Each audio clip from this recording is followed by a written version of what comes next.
In Ethiopia, droughts are becoming more and more frequent, as singer Bob Geldof found out on his return to the country 25 years on. Why do you think we're experiencing this change in weather, this climate change? This climate conversation is one of 6 held across the country by aid agency Oxfam. Ethiopians are bearing witness to the changes being forced upon them by their climate. Their stories will be taken to the Copenhagen summit.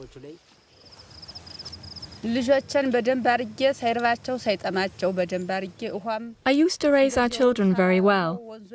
I used to feed them varieties of foods. And we had ample water.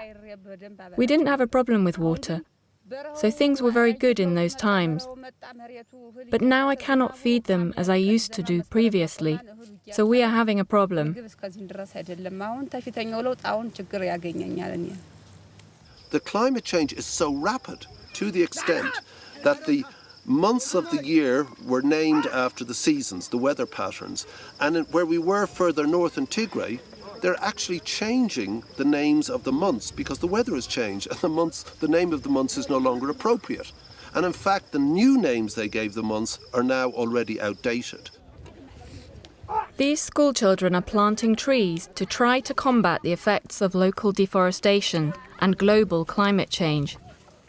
Last year, Ethiopians planted almost 700 million trees.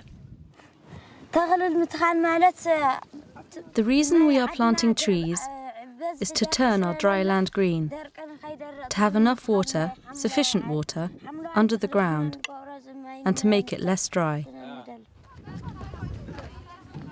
Like many African countries, Ethiopia has done little to contribute to global climate change, but it's already feeling its impact. The country will be leading Africa's push at the Copenhagen talks for the extra funding it needs to adapt.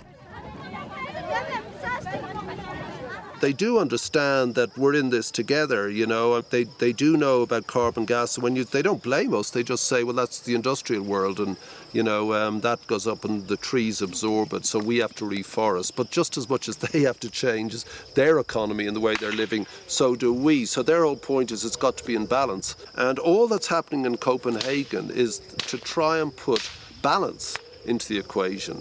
I personally don't believe there'll be a deal done there, which is an act of grotesque political negligence.